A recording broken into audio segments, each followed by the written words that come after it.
Olá meu amigo, olá minha amiga, seja muito bem-vindo a mais um vídeo e neste nós vamos resolver 10 questõezinhas sobre o assunto básico aí de contabilidade, patrimônio enquanto objeto de estudo da contabilidade. Então nós vamos seguir essa metodologia, eu vou colocar a prova aqui numa formatação idêntica praticamente àquela que você encontra aí nas provas e nós vamos resolvendo aqui, trocando uma ideia, beleza? Então é isso aí. Vem comigo e vamos destruir aí essa provinha, 10 questõezinhas inéditas de contabilidade. Vamos lá então. Primeira questãozinha falava o seguinte: assinale a alternativa incorreta acerca dos componentes patrimoniais, equação fundamental do patrimônio, situação líquida e representação gráfica. Vamos lá então. A primeira opção falava o seguinte: os bens alvo de controle da contabilidade são aqueles que podem ser avaliados economicamente. Exatamente. São aqueles monetários, pode aparecer assim também na tua prova. Avaliados economicamente, leia-se aí os monetários. Tá? E esses bens podem ser numerários, bens de venda, bens de renda, bens de uso. Tá? Então nós temos aí algumas classificações, essa opçãozinha aí está certa. Para que um bem ou direito seja considerado um ativo, 3 condições devem ser satisfeitas. Ele tem que gerar benefício econômico futuro, ser controlado pela entidade e ser resultante de um evento ocorrido no passado. Perfeito, pessoal. Então, são as 3 condições. Nós também podemos chamar aí, de 3 requisitos essenciais, elementos fundamentais. Então, o que vai mudar aí nas questõezinhas é só essas expressões, tá? Então temos que saber aí quais são as 3 condições, os 3 requisitos, os 3 características, enfim, os institutos aí que devem estar presentes para que um determinado bem ou direito seja considerado um ativo. Benefício econômico, o controle pela entidade e um evento passado. Show de bola! Vamos lá então. Seguindo aqui a opção C, a riqueza líquida de uma entidade é o valor residual dos seus ativos depois de deduzidos todos os seus passivos. E aí, certo ou não? Certinho, né? Lembrem que é importante você saber os sinônimos para os componentes patrimoniais. Então, patrimônio líquido é o valor residual dos ativos da entidade depois de deduzidos todos os seus passivos. E riqueza líquida é um sinônimo de patrimônio líquido, tá? Valor residual dos seus ativos depois de deduzidos todos os seus passivos, portanto, essa opção aí tá certa. A equação patrimonial demonstra que o total do ativo é igual ao total do passivo, exatamente, né? Então, o patrimônio, nós temos os elementos positivos, bens e direitos, e as obrigações, os elementos negativos. E a equação patrimonial demonstra também que o total do ativo, então, ativo é igual a total do passivo, né? Nesse sentido aqui, total do passivo, exigível, não exigível. Então, é exatamente isso, tá? Então, tá certinho aí essa assertiva. Opção E. Então, restou a opção E, né? Ela é que está incorreta. A situação líquida da entidade pode ser superior ao valor total dos seus ativos. Não, a gente estuda aí dentro daquela parte de estados patrimoniais e a situação líquida da entidade, ou seja, o patrimônio líquido, não pode ser superior ao valor total dos seus ativos, né? É importante você lembrar lá da caixinha, ó, nós temos ativo, passivo exigível, patrimônio líquido. Né? Patrimônio líquido sinônimo de situação líquida. Então, qual é o limite? Até nas nossas aulas a gente faz lá uma arte, né? O limite é esse. Quando eu tenho um passivo exigível 0, o PL não pode passar aqui, porque o total do ativo tem que ser igual ao total do passivo, não é mesmo? Então esse é o limite aqui que deve seguir, tá bom? Então a situação líquida da entidade pode ser superior? Não, tá? Jamais pode ser superior ao valor total dos seus ativos. Então essa questãozinha aí, o gabarito opção E. Vamos para a segunda. Analise itens abaixo sobre a equação fundamental do patrimônio, situação líquida e representação gráfica. Assinale a alternativa correta. Vamos lá, primeira assertiva. A situação líquida é superavitária quando o total do ativo supera o total do passivo. Exatamente, pessoal. A situação líquida ela vai ser positiva, né, ou superavitária, ou uma situação líquida ativa, né? Tudo são sinônimos. Quando o total do ativo supera o total do passivo, né? Então, seria uma situação nesse sentido aí. Beleza? Vamos lá. O que mais, galerinha? A equação... E aqui sempre você pode até usar aqui, ó, né, essas caixinhas para você visualizar isso. Então, quando o meu ativo, olha aqui, ó, quando o meu ativo, toda essa caixinha aqui, é maior que o meu passivo, o que vai acontecer? É porque eu tenho PL aqui, né? Então, a situação líquida superavitária, quando o total do ativo supera o total do passivo, tá? Beleza? Pessoal, é muito comum, mas é passivo exigível. É muito comum nessa parte aqui, ele se referir a passivo como sendo passivo exigível. Então, a gente está colocando como os examinadores colocam aí na prova, tá? Segundo, a equação fundamental do patrimônio ser reescrita do seguinte modo. Bens mais direitos é igual a créditos de terceiros mais dívidas mais capital próprio. E aí? Tá de boa, né? Bens mais direitos é o quê? É ativo. Crédito de terceiros, dívidas, isso aí é o quê? Passivo exigível e capital próprio. Então, ativo é igual passivo exigível mais PL, né? Mesma ideia, é só reescrever. Aliás, é muito comum isso. Então, no nosso curso, a gente sempre coloca uma tabelinha, né, com os sinônimos patrimoniais. Você precisa saber os sinônimos de passivo exigível, por exemplo, capital de terceiros, né, patrimônio líquido, capital próprio, situação líquida, riqueza líquida, tá? Então, são algumas situações aí. Então, essa segunda assertiva está certinha. Vamos para a nossa terceira assertiva. A equação patrimonial indica que o capital aplicado é igual à soma do capital de terceiros com o capital próprio. E aí, pessoal? Ativo mais uma vez, passivo mais PL. Então, isso aqui é o capital aplicado. Capital aplicado é igual, ó, indica que o capital aplicado é igual à soma, aqui está a soma do capital de terceiros com o capital próprio. Capital próprio. Tá vendo? E aí, cara, tem várias formas disso aí ser cobrado.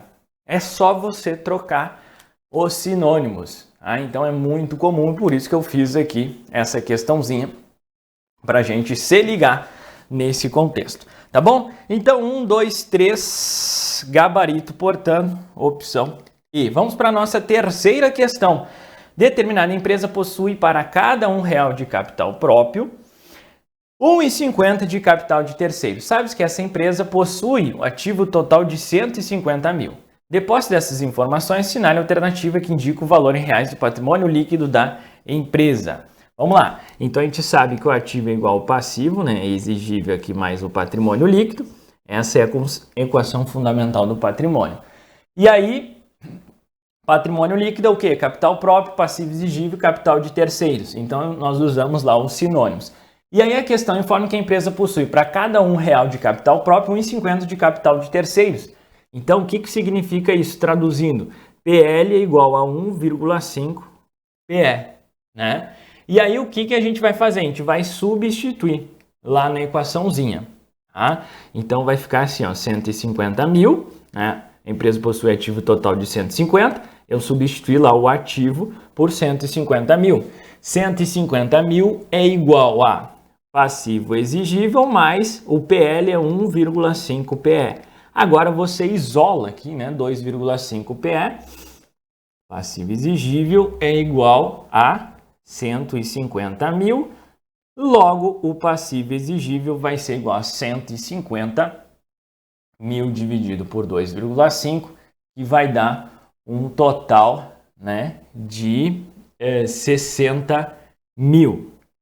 Tá? Só que ele quer o quê? Nessa informação assinada de valor em reais do patrimônio líquido. Se o PE é 60 mil, o que vai acontecer? O PL vai ser, você até pode fazer de novo lá, ativo é igual a passivo mais PL. Então, o ativo é 150 mil, é igual a 60 mil mais PL. Então, você pode fazer de novo aqui, ó, 150 mil é igual, ou calcular de cabeça, né? Mas, para entender que fica melhor você visualizar assim. E aí, isolando o PL, você vai ver que ele é 150 menos 60 mil. E, portanto, o PL é 90 mil. Gabarito, opção D. Pessoal, muita gente mesmo tem dificuldade com esse tipo de questão. Cara, se colocar isso aqui numa prova avançada de contabilidade e colocar uma questão dessa, faz um estrago. Por quê? Primeiro, você precisa interpretar. Então tem um pouco de português aqui nesse negócio. Segundo, você tem que entender um pouquinho de matemática básica, né? Equaçõezinhas ali. Raciocínio matemático. E terceiro, entender contabilidade, saber o que é capital próprio, saber o que é capital de terceiros, saber a equação fundamental, tá? Então vejo que ela começa a ficar difícil. Às vezes nem é só contabilidade, é só uma questão de interpretação. Esse tipo de questão costuma gerar bastante dúvida e não à toa nós colocamos aqui para ilustrar esse tipo de exigência. Vamos para a nossa quarta questãozinha que fala o seguinte: determinada empresa possui bens e direitos no valor total de 1 milhão em 31/12/2014. Além disso, sabe que o passivo exigível da empresa representa 3/5 do valor do patrimônio líquido. Olha a matemática aí. Depois dessas informações, assinale a alternativa que indica o valor em reais do PL da empresa. Mais uma, tá? Nessa sistemática. PE mais PL. Então, ele fala lá que o ativo, né? Bens e direitos é o quê? Ativo. Então, 1 milhão é igual a... Ele fala o seguinte, ó, o passivo exigível da empresa representa 3/5 do PL. Então, aqui você coloca o quê? 3/5 do PL mais PL. Então, você substituiu aqui, tá? Legal demais? Show de bola! Então, pessoal, 8/5, né, do PL, da onde 8/5? Pessoal, isso aqui é 1, né? Ou seja, 5/5, tá? Beleza? Então, dá 8/5, não é mesmo? Então, ó, 8/5. Ou dá para fazer de outra forma? Cara, dá para fazer de outra forma, tá? Só um macetezinho aqui.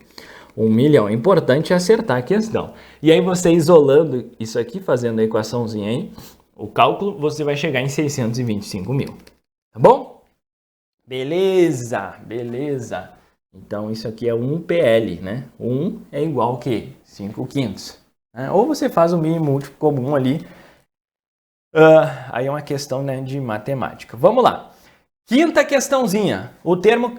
Essa ainda a última nossa aqui de múltipla escolha. O termo capital no contexto da ciência contábil possui diversas conotações a depender do contexto. Assinale a opção que indica uma correta definição. Tá? Então vamos lá. O capital social corresponde à soma do capital próprio com o capital de terceiros. Isso aí, pessoal, não é capital social, é capital à disposição da empresa. Tá? Capital à disposição da empresa. Beleza? Então tá errado. O capital subscrito consiste no limite previsto no estatuto para novas subscrições. Isso é o capital autorizado. Autorizado. Opção C, capital a realizar, também chamado de capital a integralizar, refere-se à parcela de capital ainda não integralizada pelos proprietários, sócios, permitindo que o valor do capital reflita adequadamente somente o montante do ingresso da empresa. Exatamente essa é a definição de capital a realizar ou integralizar. O capital integralizar é o capital que os sócios ainda não assumiram o compromisso de integralizar. Não, pessoal, no capital integralizar já houve o compromisso, tá? Lembrando que o compromisso é justamente a subscrição. Tá? Então já houve o compromisso, só esse compromisso ainda não foi o quê? Executado, né? Não foi integralizado, beleza? Então, tá errado essa opção D. E a opção E, o capital integralizado, refere-se à parcela do capital compromissada. Não, compromissada é o capital subscrito. Então é chatinha essas definições, né, de capital, mas... vale a pena, eu trouxe essa questão justamente para a gente revisar. Acerca dos ativos e passivos, julgue os assertivos a seguir. Agora, em termos, né, de certo e errado aí. Vamos lá. Nem todos os direitos da entidade são ativos dessa entidade. E aí, pessoal, sim ou não? Nem todos os direitos da entidade são ativos dessa entidade. Perfeito. Nem todos os bens, ou também poderia ser nem todos os direitos. Para que os bens e direitos sejam ativos da entidade, ele tem que atender os 3 requisitos lá. Né? Benefício econômico, evento passado e o controle. Então, se qualquer desses elementos essenciais, requisitos obrigatórios, né, não forem atendidos, aquele direito, aquele bem, ele não vai ser ativo da entidade, tá? Então, essa assertiva aqui tá certinha. Assertiva 7. Questão 7, enfim. O ativo ou passivo pode existir mesmo se a probabilidade de entrada ou saída de benefícios econômicos for baixa. Sim, é o que fala lá a estrutura conceitual, é literalidade, né, da estrutura conceitual. Tá? Então, se for baixa, né, ela também vai dar existência aí a um ativo ou passivo. Tá? Então, isso aí é literalidade da estrutura conceitual. 8. Um dos requisitos essenciais para que uma obrigação atenda à definição de passivo é a identidade da parte ou partes para quem a obrigação é devida. Pessoal, não é necessário conhecer a identidade da parte. Essa questão eu fiz para você revisar aquela perspectiva que eu comento nas nossas aulas de que qualquer coisa que não os 3 requisitos essenciais de ativo ou de passivo, nesse caso a questão cobrou, né, de passivo. Então, nesse caso de passivo é o quê? Obrigação presente, né? O potencial saída de recursos, beleza? Então, esses aí são os requisitos essenciais. Identidade da parte não está entre os requisitos essenciais e, portanto, essa assertiva está errada. Tá? Vamos lá. Questão 9, já finalizando aqui, vamos para a questão 9. A obrigação presente não pode existir se a transferência de recursos econômicos não puder ser executada até algum momento no futuro. A obrigação presente não pode existir se a transferência de recursos econômicos não puder ser executada até algum momento no futuro. Pessoal, isso aqui está lá na estrutura conceitual que fala o seguinte: a obrigação presente pode existir mesmo se a transferência de recursos econômicos não puder ser executada até algum momento no futuro. Tá? E aí ela dá até um exemplo quando a entidade celebra um contrato para pagar um empregado, né, um salário em troca do serviço do empregado. Tá? Então, nesse caso, a entidade não tem a obrigação presente de pagar o salário até que tenha recebido os serviços do empregado. Antes disso, a estrutura conceitual fala que o contrato é denominado executório, ou seja, a entidade tem combinados o direito e a obrigação de trocar o salário futuro por serviços futuros lá do empregado, tá? Então, errada essa assertiva. E a última questãozinha, na situação em que o passivo apresentar valor negativo, temos a configuração de um passivo a descoberto. O que é passivo a descoberto, pessoal? É quando a situação líquida ou patrimônio líquido é menor que 0.